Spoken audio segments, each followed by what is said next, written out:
Hey guys, welcome back. In the last episode we created an inventory bar for the game and we made it so that when we picked up these icons they would line up next to each other along the inventory bar. Now that's all well and good, but what I really want is for them to be able to stack like for like, one on top. So if we pick up more than one heart or one fire, they will stack on top of each other.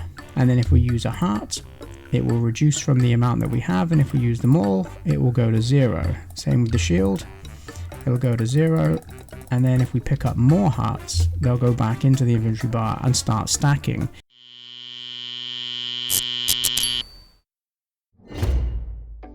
So since the last devlog, I've added a few bits to the game. First of all, in terms of the look and feel of the sprites, I have changed the way the shield looks. The reason I changed the color was because I found a really cool effect which I assigned to the character's family called subtract, and if I enable this it changes him to a kind of nice, I want to say metallic, but a kind of, well, just a different kind of color to represent the fact that he's going to be more shielded. I did originally use emboss for this because I wanted him to have a metallic look.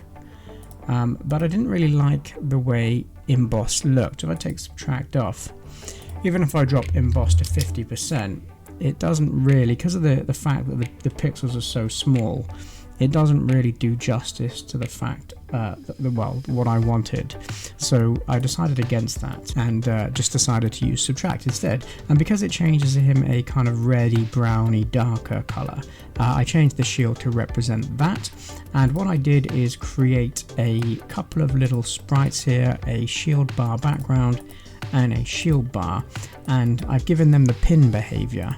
And what I do on the start of the level, when I activate the shield, is I set that bar to show at the top of the player, and then if he takes damage, instead of taking damage from his health bar, he takes damage from his shield bar until the shield bar is depleted, and that's only got enough for 5 hits. When he takes 5 hits, the shield bar gets depleted, it goes back to invisible, and the player continues to lose damage from their health bar.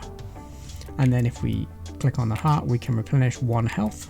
I haven't really changed anything with the hearts. The only thing I've done is change the events to make him heal up when he uses them. I've also added a heal animation here, which is basically a 4-frame sprite, which I've kind of crudely animated and put a green color moving up the body with some kind of plus signs that also move up the body, and I think that looks pretty nice. I've named that heal because, don't forget, in my events I have a every tick statement that says always set the animation to the state of the player base. So that means I don't have to go and change the animation every time. I can simply just change the state, and that will then in turn change the animation.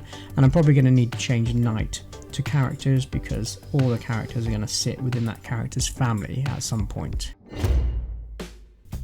In terms of the events, the only thing I've really done here is amend the add inventory function. I've had to put a little bit more to this to account for the fact that there's going to be stacking involved in the inventory. So what I've got going on here is once we start the function for each item slot and we start to run it, I then check the item type to see if there is more than 0 or not more than 0 fire sprites in that item slot, and then only if there isn't more than 0, so basically if there's 0, then we set it to true and then we create that object. So it's only going to do that if it's effectively empty. Then we're going to create a text object, which I created here. I've got 3 of them, they're very small, and I've just named them txt fire count, and then heart count and shield count, and they're going to count the items that we can collect. And then I'm going to create one of those and I'm going to put it on a new layer which I created called foreground HUD, because I want it to appear over the top of these. And then the last thing we do is we add 1 to the total fire, and I've got a every tick which I put in pickups, the pickups group, which basically says every tick set the text within that text box of fire count, heart count and shield count to the global variable which I created to track how many fire, heart and shield icons we've collected. If there are 0, so if we've used them all, I'm going to go ahead and destroy that text, because we're going to go ahead and create it again as soon as we run the function and pick up something else here. So we can destroy it when there are 0 left. And then I've effectively done the same thing for shield and hearts. So effectively, if we don't have more than 0, then we're going to create that object and the shield text, and we're going to add 1 to shield. And the same thing for hearts.